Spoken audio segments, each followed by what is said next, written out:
Ngithi angibingelele kuyiGula TV. Afishane nje ngizethule mina. Ngipika isekhala ke Buthelezi. Oyisakhamisi la kwaButhelezi. Ngibamba bukhosi lenkosi yakwaButhelezi. Okuyiyona eyathi ngabo 1970 yangena kwezembusazwe yayisikhetha kaMabamba kuba ayiphathele indawo yawo. Njengamanje ke ngiyibambela indawo yawo yonke njengoba ukuhlabangane ephethwe na umkhuhlane osambambileyo. Yilokho engingakuchaza kuwe. Okunye engakusho nje kubonga ilokhu umasipala waZondini kuba akhande amahholo amahle angachithi icala. Lamahholo endlula ngishaze lokishini lana edumate kakhulu.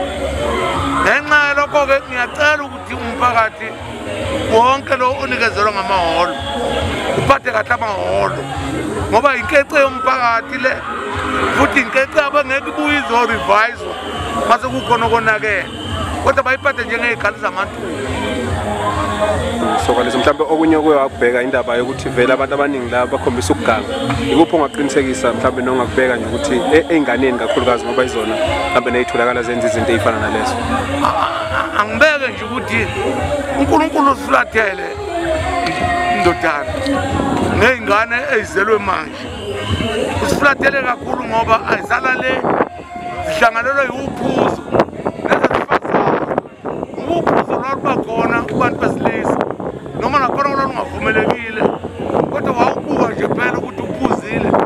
Sekuphuza kakhulu iy'ngane zesifazane wabona ukuthi isasa lemizi lakhiwa ziy'ngane zesifazane zizogana zingaboni ukuthi zizogana ugana kuyaphi uma ihlala etshwaleni into-ke edlangaleleke la kwabhlashi kakhulu leyo ukuxosha iy'ngane ziphuzile nezabafana ezinye zineminyaka emincane kabi kusuka ko-12 to 18 years. Iy'ngane ey'butakwe nje ngitshwala zingekho nje emakhaya zihlala kuze kusekuseni ngo-4 zizokuqala utshwala ngo-8. Lokho-ke ngiyacela impela ukuthi emphakathini ake uzame noma ngumuphi nje umzali akuze ngoba sokufelwa yisizwe.